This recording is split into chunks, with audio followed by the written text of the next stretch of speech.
Samajwadi party के नेता और पिछड़ा वर्ग प्रकोष्ठ के अध्यक्ष राजपाल कश्यप जी हमारे साथ बातचीत के लिए मौजूद हैं। सर, आज बैठक बुलाई है जिला अध्यक्षों की, क्या मामला है, किस तरह से जो है वो इन लोगों को गाइड किया जा रहा है? आज पूरे प्रदेश के समाजवादी पिछड़ा वर्ग प्रकोष्ठ के जिलाध्यक्ष और महानगर अध्यक्ष आए हैं। अब ये देख रहे हैं कितनी नौजवान लाल सेना ये बीजेपी को हटाने के लिए तैयार है। और यही पिछड़े वर्ग के लोगों को भरमा के बीजेपी ने सरकार बनाई और इन्हीं पिछड़े वर्ग के लोगों के हक अधिकार पे आज डकैती पड़ रही है और लूटने का काम बीजेपी ने किया है। चाहे उनका आरक्षण लूटने का काम किया हो, चाहे नौकरियां खत्म करने का काम किया हो, चाहे प्राइवेट सेक्टर में जिस तरीके से कमेटियां प्राइवेट सेक्टर में जिस तरीके से नौकरियां में आरक्षण नहीं लागू है, आउटसोर्सिंग में आरक्षण नहीं लागू है और लेटरल भर्ती चालू कर दी। जहां ज्वाइंट सेक्रेटरी सेंट्रल भर्ती कर रहा है वहां एक भी पिछड़े वर्ग के लोगों को नहीं हुआ, दलित लोगों को नहीं हुआ, ना आरक्षण लागू करके। तो ये तो पढ़े लिखे लड़के क्या करेंगे जो पढ़ाई लिखाई करके डिग्रियां लेके घूम रहे हैं, जो खेत खलिहानों में गेहूं और धान बेच के लोग पढ़ा रहे हैं, इलाहाबाद दिल्ली और बंबई में तैयारी करवा रहे हैं, वो क्या करेंगे? ये तो डायरेक्टली बिना परीक्षा भर्ती कर रहे हैं। और माननीय अखिलेश यादव जी की छवि खराब करने के लिए कहते थे कि यादव सब एसडीएम भर्ती हो गए। 56 मुख्यमंत्री बोलते थे कि 46 में 56 एसडीएम भर्ती हो गए।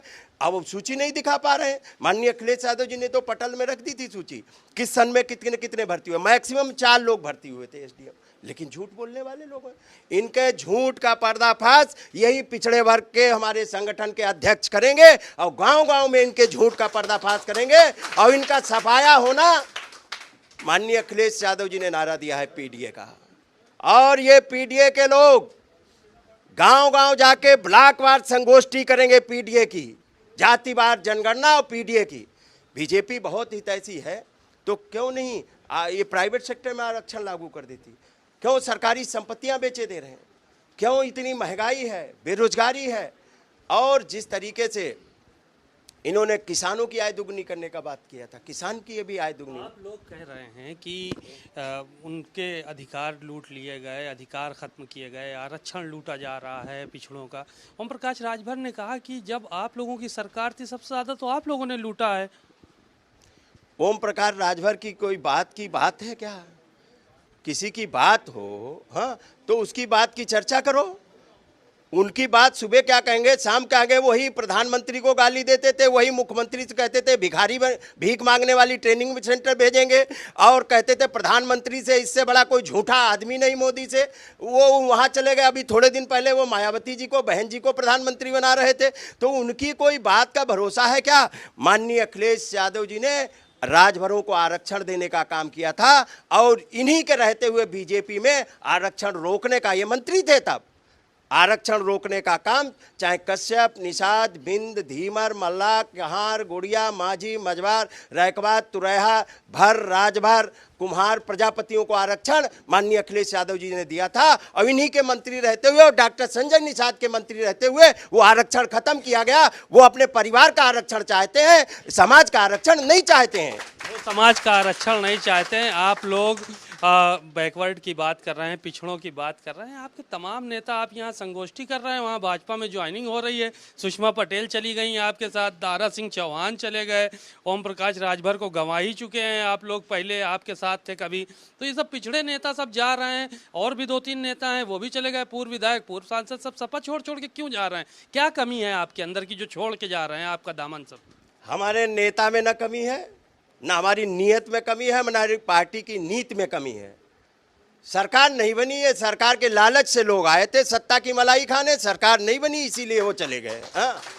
और देखना आप देखना, हमारी पार्टी का जनाधार कभी नहीं कम हुआ, हमारी पार्टी का वोट बैंक कभी नहीं कम हुआ। जब से माननीय मुलायम सिंह यादव जी ने समाजवादी पार्टी की नींव रखी है तब से आप वोट परसेंटेज निकाल के देख लीजिए, लगातार बढ़ रहा है।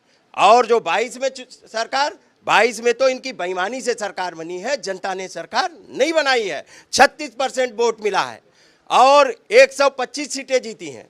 ये यही बीजेपी कहती थी हमको कोई घटा नहीं सकता। माननीय अखिलेश यादव जी ने घटा भी दिया और 22 में घटाया है और 24 में बीजेपी का पूरा सफाया है। नहीं, सफाई की बात आप कर रहे हैं, 22 में घटाया है, 24 में सफाया है, आप इस तरह की बात कर रहे हैं।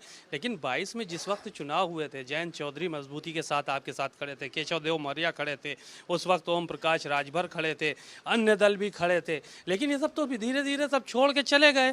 तो अब 24 में कैसे सफाया होगा? आप केंद्र में जाके गठबंधन कर रहे हैं दूसरे दलों को, यहाँ नेता स्लिप करे जा रहे हैं, आपके सारे निकले जा रहे हैं, छोटे दल भागे जा रहे हैं छोड़ छोड़ के, तो कैसे उत्तर प्रदेश में स्टैंड कर पाएंगे आप लोग? देखिए, किसी नेता के पीछे वोट नहीं होता है, वोट उसकी विश्वसनीयता के पीछे होता है। जब नेता अपना विश्वास खो देगा उसका वोट भी खो जाएगा। किसी को स्टाम्प पे रजिस्ट्री नहीं कर दी, किसी समाज का वो गुलाम बन गया।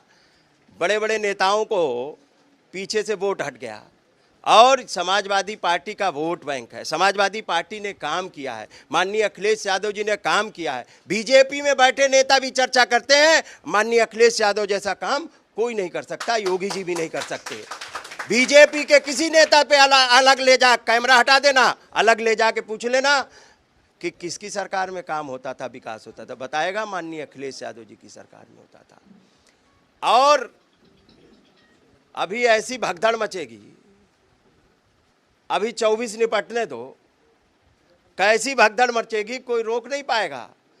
24 में ये पीडीए इंडिया को जिताएगा और माननीय अखिलेश यादव जी ने पूरी रणनीति बना ली है। इस बीजेपी के रथ को उत्तर प्रदेश में ही रोक देंगे, दिल्ली नहीं जाएगा। और हम लोग देखिए पूरे जिला अध्यक्ष आए, महानगर अध्यक्ष आए, ये सब पर्दाफाश करेंगे। देखिए कितनी नौजवानों की पूरी टीम, कौन सी बिरादरी का नहीं है? राजभर नहीं है, प्रजापति नहीं है, विश्वकर्मा नहीं है, नाई नहीं है, और चौरसिया नहीं है, निषाद नहीं है, बिंद नहीं है, सब बिरादरी के। आप पूछ के देख लीजिए किस बिरादरी के। और ये नेता हैं, उनके यहाँ गुलाम है, बीजेपी में गुलाम है ये नेता, ये समाजवादी पार्टी के नेता बैठे वहाँ तो गुलाम है। वो अगर एक बार भी आरक्षण की बात करके दिखाएं, वो कहें कि मंत्री पद तब तक नहीं लूंगा जब तक हमारे समाज का आरक्षण नहीं लागू हो जाएगा, तब तो हम माने नेता। ये तो अन्य मुद्दों पे भी बात कर रहे हैं। आज ज्ञान व्यापी को जो है वो सर्वे का काम शुरू हो गया है, लेकिन उसका पूरा क्रेडिट कोर्ट ने निर्णय दिया है। लेकिन जो भारतीय जनता पार्टी उसको बहुत अच्छे से प्रेजेंट कर रही है कि साहब वो ज्ञान व्यापी मस्जिद का सर्वे का काम शुरू हो गया। तो वो मणिपुर की घटना बीजेपी क्यों नहीं अच्छे से दिखा रही है? बताए ना, ये किसानों को गृह मंत्री के बेटे ने थार से कुचल दिया, उस पे क्यों नहीं गहन मंथन कर रहे हैं? एक हाथरस की बेटी थी, उस पे क्यों नहीं? एक ब्राह्मण समाज की माँ बेटी को जिंदा जला दिया बुलडोजर ने, उस पे क्यों नहीं करते? पूरी तरह से लोग भूखमरी पे, लाचारी से आत्महत्या कर रहे हैं। लोगों को परिवार चलाना कठिन है। बिना परिवार वालों की सरकार को इनको नमक तेल क्या मालूम है कि नमक तेल का क्या भाव है, क्योंकि इनके घर बच्चे हैं नहीं। और 80 सीटें जीतेंगे हम लोग पूरी की पूरी। इंडिया के क्या उम्मीद लग रही है आपको? इंडिया कितनी जीत पाएगा यहाँ पे? एनडीए तो कह रहा है 80 जीतेंगे। बीजेपी को 80 के 80 सीटें हराएगी ये पीडीए और एनडीए मिलके, 80 के 80 हारेंगी। आप देख लेना तमाशा। ये जनता है, बड़े बड़े ताकतवर सरकारों को, इनसे भी ताकतवर लोग तानाशाह थे, उनको भी हरा के भेज देने का काम किया है। और ये समाजवादी लोग डॉक्टर राम मनोहर लोहिया, जयप्रकाश नारायण, बाबा भीमराव अंबेडकर और मुलायम सिंह के लोग हैं। ये झुकने वाले नहीं, डरने वाले नहीं। इसी उत्तर प्रदेश में बड़े बड़े दलों का घमंड ठीक करने का काम समाजवादियों ने किया है। और इस बार देख लेना 24 में दिल्ली में नई पार्लियामेंट में नया प्रधानमंत्री माननीय अखिलेश यादव चुन के भेजेंगे। बातचीत के लिए शुक्रिया। राजपाल कश्यप जी थे। बड़े दावे हैं समाजवादी पार्टी की तरफ से और उनका ये कहना है कि नई पार्लियामेंट में नया प्रधानमंत्री इस बार जाएगा और उसका जो सूत्रधार होंगे वो अखिलेश यादव होंगे। समाज के लिए हम लोग लगातार काम कर रहे हैं और आरक्षण लागू हो इसकी आवाज़ उठा रहे हैं। कैमरामैन शुभम के साथ सीमा नकवी, भारत समाचार, लखनऊ।